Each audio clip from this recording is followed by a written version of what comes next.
Changing the narrative on a tragedy. 45 years ago, a woman was strangled and dumped along Easton's beach in Newport. Police never determined who was responsible for that murder. NBC 10's Erin Coogan is live now with how the victim's family is marking this solemn anniversary. Erin. Yeah, well, take a look. Friends and family of Diane Drake have now gathered to reclaim the day, hosting a memorial as they have for the past 5 years now. The aim is to share the stories of how she lived instead of continuing to mourn how she died. I'm just not having the narrative of, dead body found on the beach. Nestled along the nearly empty, wind-blown Easton's beach. I will always be around. A celebration of life, 45 years in coming. What I want is to change the narrative, and I want her not to be forgotten. It was back on March 22nd of 1980 that Newport police discovered Diane Drake's body near the west end of the beach.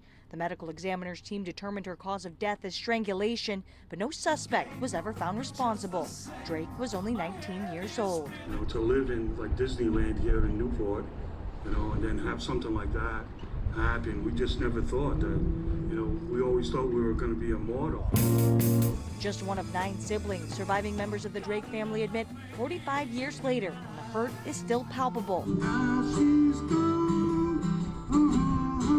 But as weeks turned to years and years to decades, they heard fewer mentions of their sister, who remains forever 19. It's like there's a lot of publicity for about 2 or 3 days, and then everybody goes away, and you're left, you have to continue. You have to go on.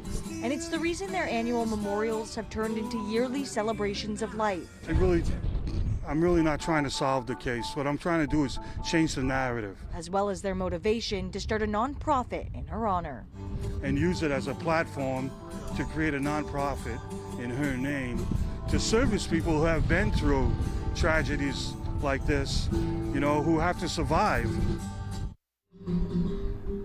Now, the Drake family says that they're working to get a permanent memorial installed along the beach, and you can bet this time next year it will be right here. Live in Newport, Erin Coogan, NBC 10 News.